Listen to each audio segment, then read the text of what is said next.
Greetings, geeks. Welcome to episode 431 of Geeks in Space. I am Rob Commander Taco Malda, and I am here today in low Earth orbit with two of the finest geeks that you're ever going to meet in low Earth orbit. I have Chris DeMona.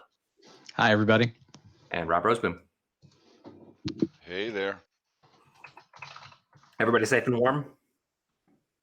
Safe and warm? Yeah, I'm okay. I can turn on my heater with my voice. You truly live in the future. Okay, Google, turn on the heater. You just turned on Jake's heater. Turned on the wrong one. Okay, Google, turn on the office heater. You just turned on the one in Mountain View. Office heater. Oh, yeah. You should turn that off. I can hear it. Huh. Okay, Google, shut off the heater. Okay, Google, be quiet. Okay, turn the shed heater off. You got power, Rob? Or are you running on batteries? I did. No. Okay, Google, shut off the office heater. Thank God. Okay, turning the closet office heater off. Having the power go out during a lockdown is not ideal. Yeah, so you guys had some windstorm or some hail? Because I talked to Uriah and he's like, no, it's all fine. Nothing's wrong here. There's not even a storm. I don't know what they're talking about. So I think that we need to get to the bottom of this mystery. Well, Nate I and think Jeff Uriah both lost. I think Jeff was just dodging work. So Nate lost power, Jeff lost power, I lost power, but somehow no storm happened, and we're all in a circle around Uriah almost. I mean, I think adore he you just guys. doesn't look outside. Well, I mean, that's likely, right? Yeah. But I was going to say, Uriah is the most prepared among you for the apocalypse. So That's true. I've seen his gun vault. Oh my gosh. Yeah. Well, we shouldn't talk about pew pew on people's pew pew collections. I mean, he might just use it to keep video games. In fact, he probably just keeps his servers in it. Let's see. His old VA Linux servers.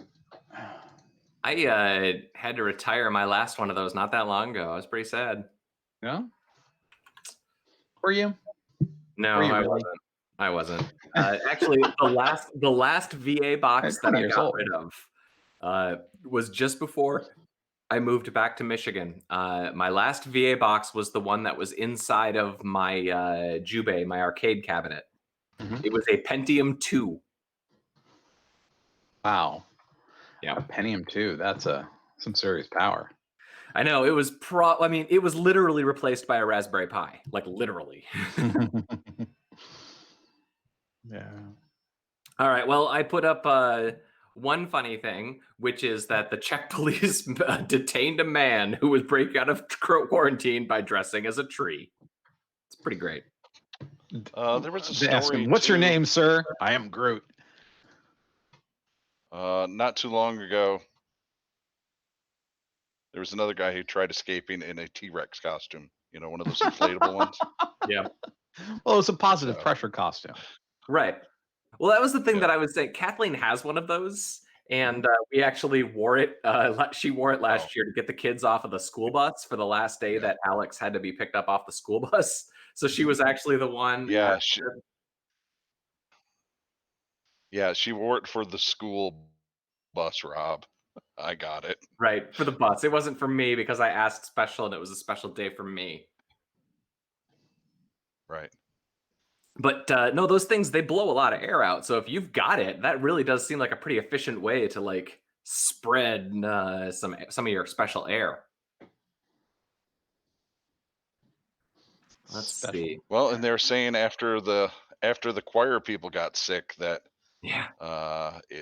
they think they got it airborne. So there you are. Yep. Who knows? Wait, so you're saying coronavirus is airborne? We're all gonna die? Well, it is airborne, right? It's just you have to then like lick it, you know. Well, they specifically didn't touch each other, didn't hug, didn't do any of those things. So they are surmising now that they got it just in the air that those people walked through. So was there any eyeball licking? I've never been in a church choir, so I can't say for sure, but I don't. So I think have. it's part of practice usually. I have been in church choirs. And what I would say is that it's a good thing that it wasn't the performance. It was just a rehearsal, because if you're actually doing the performance, then you have to wear the robes. And I am fairly certain that the robes that I wore when I had to wear choir robes had not been washed since their creation in the late 50s. So I wanted to bring something up. We watched Picard together and live streamed it, but we didn't review it together. All right. So what did you all think about the last episode of Picard? It was the ending that the show deserved. It was exactly the right ending for that show. Well, but, not the ending. The beginning of season 2. I mean, I said it then, and I'll say it again. It was, they now have a premise for a season of a show with a cast that could be likable and go have a Star Trek-like adventure. I would really like that. You know what thing, though, kind of surprised me about it a little bit? Was I thought the, evil centipede or whatever that thing was supposed to be that she called, I thought that was particularly horrible looking compared to all the other special effects in the show, I thought. Yeah, I think they borrowed it from really another show. I think they got it from Matrix Reloaded. But they just downloaded it from the Blender model site, the free model site. Ran out of money. Yeah, exactly. Oh, I'm sure. Yeah. I don't know. I just it'll be scary. Thought, well, someone said, "Oh yeah, that looks okay." Good enough. I'm scared. Are you scared? I'm totally scared. Let's go with this. Okay, sure. Hit play. Hit render. Well, I've only got this laptop. That's fine. Maybe we can just show an outtake from Mass Effect. Just turn off all the materials and turn off anti-aliasing and just render it in the quick mode. It'll be fine. Hey, Rob, maybe that's I don't think there was. True. I don't think there was anything surprising about it, and I'm kind of interested to see what they're going to do with now. Are you synth-bodied Picard? Yeah. I hope he changed. What I really hope is he goes and gets the old crew and forces them all to become synths, and then they just reboot the next generation just with them all in old synth bodies. Sure. Except for Brent. Except Brent Spiner said he's not going to do data anymore. Well, if they're all derived from Brent Spiner's data, positronics single neutron, aren't they all suicidal then?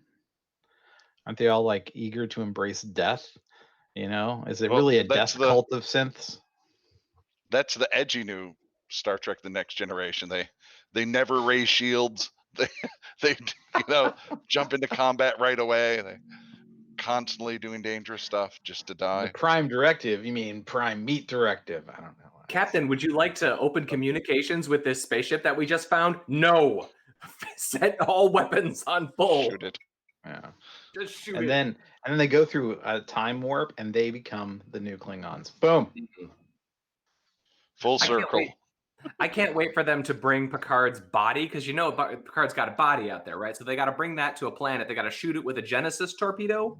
Oh, totally. And then we can get just like they Spocked. So then we can have robot Picard and real Picard, and they can fight. Oh, no way. I hope they plasticized his body and it's back on Earth. Yeah, like in a Body Worlds thing, Yeah. See the inside of Admiral Captain Jean-Luc Picard. This brought to you by Chateau Picard Wines. Did you get to Westworld yet? Yes. No, I'm all caught up. So the wheels are wobbling, man. It kind of is. I remember I turned to my wife while we were watching. I was like, there's a lot of nonsense in this show. Yeah. It takes itself pretty seriously. I'm not sure it's any good. Kathleen and I were about halfway through the newest episode, and I turned to her and I said, I think this scene has been going now for about 6 minutes and nothing has happened. Which one? It was Charlotte Hale breaking down? It was one of the 9 scenes where Valkyrie is very sad. Right? And I'm like, I don't get it. Is she Teddy? Is she the sort of the bug-eyed prostitute from season 1? I mean, who is she on the inside? And then my wife's like, is she 2 people on the inside? I don't know. Maybe they have 2 of those little like brain balls in her head.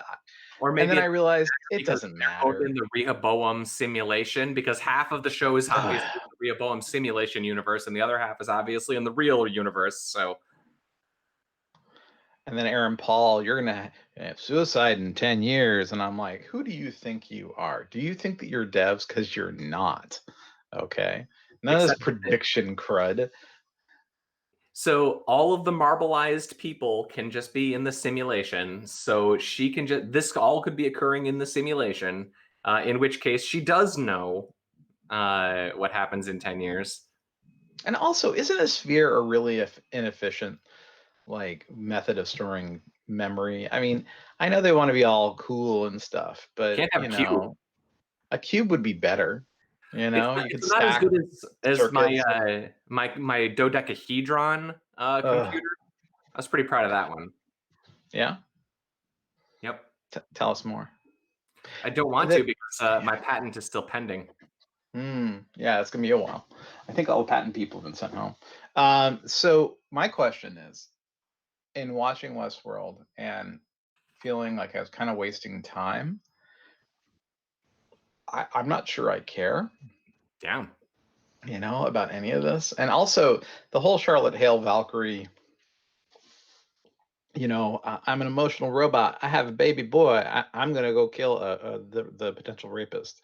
It's like, I get why that's satisfying to write that stuff, but I don't know. Maybe it's just the third episode, right? And the next episode is going to be bang up and great. But well, here's the thing, right? Each of the episodes that are out right now is like one of our classic characters' stories. They didn't have enough material to fill her story. But because of the structure of the way that the show seems to work, is that like they needed like 5 more minutes worth of things to happen to her. And they just didn't have it. They just didn't write that. Instead, they decided to make lots of long, weepy speeches, which I guess you can do, but this goes back to my problem and how I was so happy about how Netflix shows in the streaming era has made it commonplace for shows to no longer have to do 22 or 13 episode seasons. If you got 7 episodes of material, make a freaking 7-episode show. Don't give me 2 boring episodes with 20 minutes of crap. And HBO has probably got the same thing where they still have to technically fill up 59.9 minutes. And if you look on a lot of the better Netflix shows, the variance between the shorter episodes and the longer, some of them, like you'll see an episode that's 32 minutes long and the next episode will be 47 minutes long. Like, if you don't have the material, don't drag it out. We're smarter than this now. It's 20. Are we really? Well, we deserve better than this. Well, we probably do. Okay. Let's see. So, did you see the story about how Windows 95 machines would crash after 49.7 days? No, it was just like a variable for seconds going crazy or milliseconds going crazy or something. Pretty much. It was a 32-bit D word that they used for get tick time in the original. The D word? No. Yeah, the D word. Double word. I was kidding. Yes, I know. You love the D. But it would crash after it would crash after it got to however many 49.7 days it would crash. And that was just Windows 95 and Windows 98 for 3 or 4 years.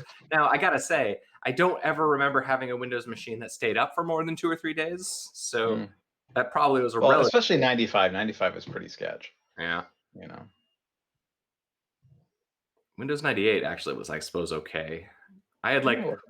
We had like one pirated version, and it was like somebody got one version of Windows that came with somebody's laptop, and from that day for like 3 years, everybody installed Windows from that one version of that's one CD, because for whatever reason it had the magic set of drivers, and like you'd get other copies of the operating system, but you'd install that CD because it was stable and no other version was. I remember they used to have those, I don't remember what it was called. Well, I was part of MSDN where you get every operating system version forever, you know, and all the source code and all the tools and all the rest. That was kind of cool. But yeah. Come on, Jason, try to keep up. We're randomly changing topics as fast as we can, and only the lag that Big Rob is on by about a 4-second lag that he seems to be on. Yeah, Rob, what's the story? Are you on your home network or are you on your phone again? No, I'm on my home network. It doesn't look like I'm lagged, at least to me. It'd be pretty fun, for JB here. It'd be pretty fun if we did mix together, Picard and Westworld and The Good Place. Well, maybe not The Good Place. I mean, let's keep a good show all by itself. But are we sure that Westworld and Picard are actually different shows? This is like how that time that you discovered that Frasier played Frasier on like 5 different TV shows, which means that they all share a cinematic universe. Like he was on Wings. He was on Wings? I think Frasier was on Wings. Ugh. That was a hard show to watch. Although I watched it a lot. Maybe it was like on at the right time of day. Yeah. Like all the time. Wasn't it like one of those shows that I guess that you can get it really cheap in syndication, and so they would show every episode of that show all the time. That may or may not be true, but if it is not, it would not surprise me in the slightest that it is true. But it definitely was a show that was on at like 9 or 9:30 after Cheers or something. So after Frasier, after Wings. Northern what else Exposure was he in? Well, he was served, in Star served Trek. that as well. Oh yeah. Yeah. Yeah, Frasier was in Star Trek. And I guess the flip side of that, though, too, is that that quirk of network scheduling is really the only reason that a show like 30 Rock manages to last like 4 or 5 seasons, because you can sandwich it in between 2 shows that actually get Nielsen ratings. Because I mean, nowadays the only thing that gets Nielsen ratings that matter is the president telling us that we should, all be on the president on TV telling us what did he get the My Pillow guy to come on? Can I ask? I'm not one of you, internet savvy individuals. Who the hell is the My Pillow guy? I've seen this pop up. I guess he's in charge of a pillow conglomerate. He's an entrepreneur from Minnesota who is super religious, and he has a pillow company. And he's telling people to pray. Where you can go and get $100 or pay $100 and get 2 pillows. Why would I do that? Because you see, he has a patented memory foam technology that patented makes your head align perfectly during the night, and it has cooling technology in it as well, at least according to his commercials. That's why he gets to have a free commercial on something that will have higher ratings than basically anything else on network TV for the rest of this quarter. The pillow salesman had so much crack cocaine pounding through his bloodstream he hadn't slept for 2 weeks, he would later say. Even the drug dealers were counseling Mike Lindell to slow down. It was March 2008, and the Minneapolis area entrepreneur's life was in free fall. Marriage broken, house lost, business, a company had started 4 years earlier called My Pillow, struggling. Okay. He changed his life. So let's see. Jon Prine belongs to that same group of. He belonged to that same group of entrepreneurs that the pizza guy belonged to, Papa John. Oh. So that him and the Hobby Lobby guy and whoever's in charge of Kevin Sorbo loves the guy though. Right. They all get together on Epstein's Island. Yeah. So let's see. Jon Prine. So far, that could be the biggest loss, man. Yeah, so I'm actually not a Jon Prine knowledge owning person. Oh man. He's a country and western singer. The best. Okay. I guess. I put him right there with Willie. I suppose. I put him right there with Willie. Okay. Nelson? Yeah, he's more Tom Waits-ish to me. What's that? Sure. Musically, sure, but I mean, just in terms of like his general awesomeness and the songs that have registered with me. He has, yeah. He has a live album. I wanted to get the name of it. Rob, it's you put one of his tracks on one of your mixtapes a few years ago, and I proceeded to listen, but 15 years ago, probably. Off of one of his albums, and I probably listened to that album after hearing your mixtape probably 1,000 times. I'm trying to figure out which album it is. He has some amazing songs. Do you think he ever makes fun of his name, like Jon prying open a door? His name is, no. So the album, Fair and Square, that's the album. It's a live album that came out, let's see if they got a year on this. I don't see the year on it. I listened to that album 1,000 times. It is basically one of my favorite albums ever. Yeah, I'm pretty sure his song Souvenirs is my favorite song ever. But that's a hard one too. That's hard. I don't know how old he is. He's ancient. He's old. He had half of one of his lungs removed because of cancer last year. He is looking. Last few times I saw him live, he's looking really rough. He basically has all the things you're not supposed to have if you get the coronavirus. So yeah, he's got Monty Burns disease. Yeah. Yeah, that's that one's gonna hurt. How's it going in Michigan? I mean, are you locked in place? We're number 3. Yeah. You're number 3. Yep. You're number 3. Yeah, we're ahead of California, man. You're ahead of California, really? Yeah, we're ahead of California, and with half your population. Proportionally, or like we have half your population, dude. That's freaky. Yeah, no, it's Detroit. Yeah. Turns out having a airport that is one of the major hubs for air traffic without good precautions in place, it's not a very good system for not getting sick. Right, the Detroit airport is an international. Our governor now is fighting with the president. Yeah, the president of what? Openly, America? So, I mean, he's kind of a dummy. So the one that was killing me for you guys. So, yeah, but the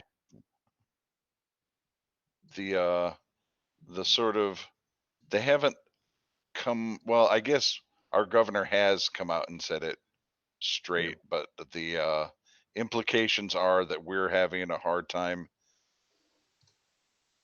getting supplies from federal vendors because Trump has told them not to work with us or to work with Whitmore. That is just, I heard about that. Yeah. I couldn't. I mean, I know it's just shows what a rube I am. I couldn't believe it. I was like, really? He's playing that kind of game at the federal level? Yeah. So Florida has been receiving 200% of what they asked for. Guess whose electoral votes are the most important? Yeah. Mm-hmm. Wow. Yeah. I know part of their beef was she read a list of the things they gave us 1 week of the federal aid, and one of the pack gloves that was our shipment. We got 4,000 gloves. And gloves, like, really? Wow, that's great for you. And she's like, that doesn't even cover one shift at Beaumont Hospital, let alone the whole state. So yeah. So JB, yeah, you're right. Michigan is a key swing state, but the virus is in Detroit, which is all of the blue votes in Michigan.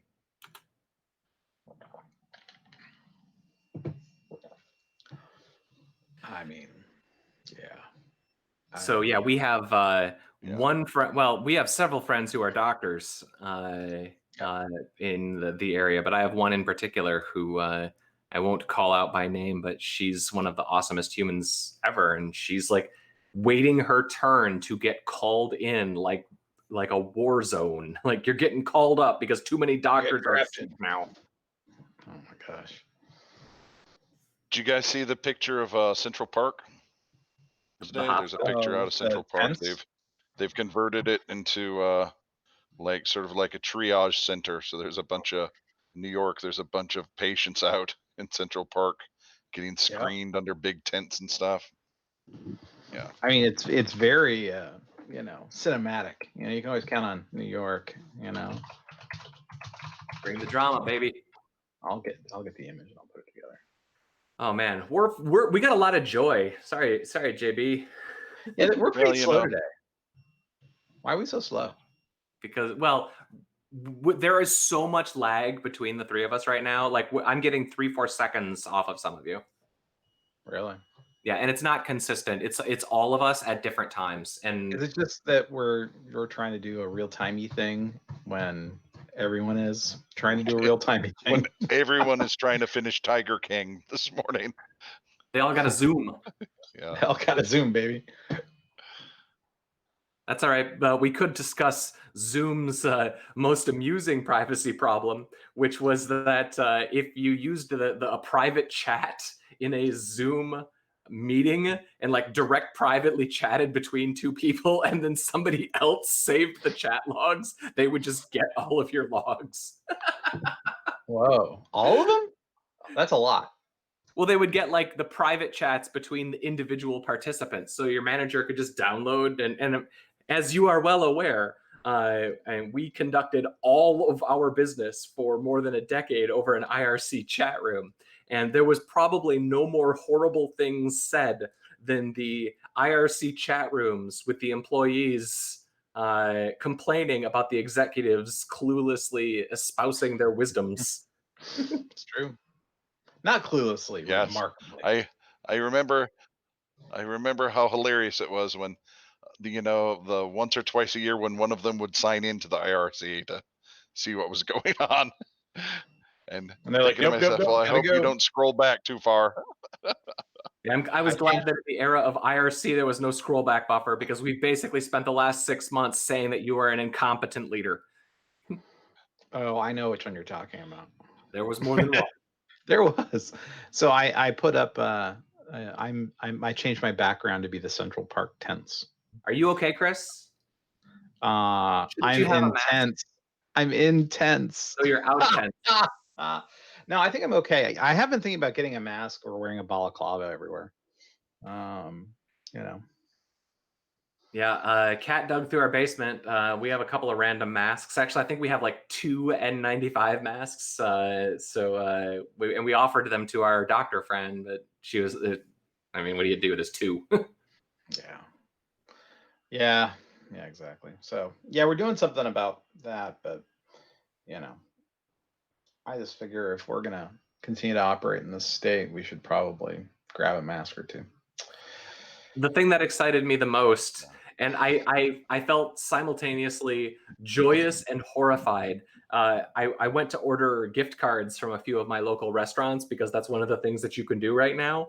And just for giggles, I ordered 5 pounds of coffee from my favorite coffee place. And then the next day, like I got a shipment notification. I was like, why are you working? You're not supposed to be working. If they're not working, they're not making money, man. You have to realize people got to make some monies. I was sitting on my $70 for a couple of days. One thing I learned this weekend was, I've been wondering about a lot of folks who work in food service and hospitality and that sort of thing. At least on the restaurant side, we have a friend who's a waiter who I was wondering, exactly how he was doing. And he said, these past 2.5 weeks have been just some of the best money he's made because so many people are pooling together right now, ordering food and tipping crazy amounts of money. So like, at least for right now, a lot of those people are okay. I just worry about as this drags on, Yeah. They're saying out to April 30th. I mean, everyone is gung ho at first, but what are you going to do another 2 weeks if that's going to still remain the same? Or right? Are you going to be the one that wants to go to your restaurant on May 1? Yeah, everyone will be out of practice. I was thinking about that in the context of airline flights. Like, so right now we're operating at like 15% capacity. It's like, do you really want to be on those first, that first couple days where the flights into LAX when they're going from 15 to 100% capacity? Right. Landing planes every 30 seconds. It's like, I don't know. Why don't we let ATC sort of ramp up slowly this time? But then I say to myself, it's okay. The economy's in the trash can, so we won't recover for years. They'll have plenty of time to get used to it. That's right. It's going to be like after 9/11, where for a year and a half, 2 years, I was at like the top tier of miles on the air industry, and like I didn't fly coach for like a year and a half, and was flying constantly because nobody was flying.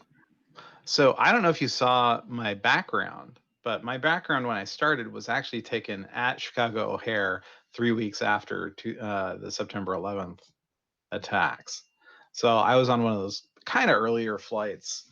I was going to a MySQL conference or something, and yeah, it was empty. It was creepy how empty it was. Mm-hmm.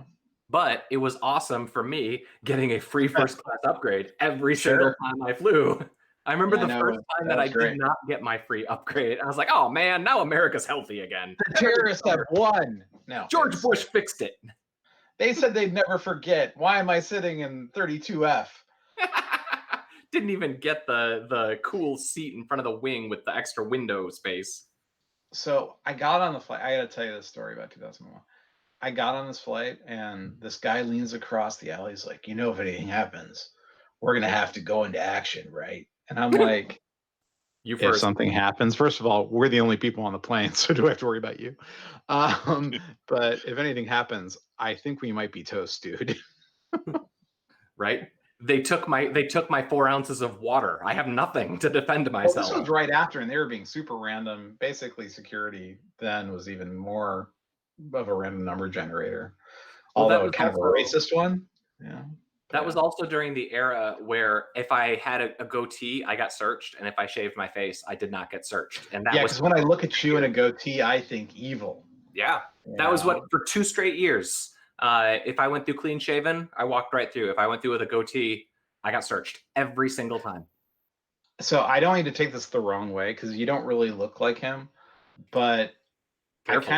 I kind of get this vibe from you. Like if you were evil, it'd be like that picture of evil Bert from Bert and Ernie. That's fair. And like I'm having a hard time like figuring out how they thought, hey, this guy's intimidating with his beard. And I don't mean it in a bad way, but you kind of have an unintimidating face. What do you think then? Does that make Rob evil Ernie? No, I'm more Sweetums. Sweetums. Chris, you could be Snuffleufugus. Oh, that's nice. I'd like being an imaginary person. All right. Which evil Muppet are you? That's the question for the forums.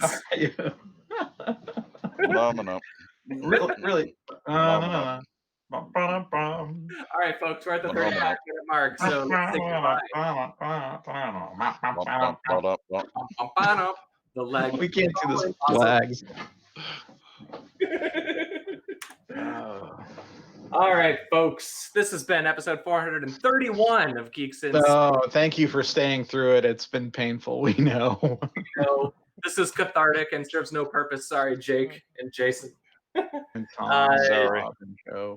Thanks, Rob Roseboom. Yeah. Thanks, Chris DeBona.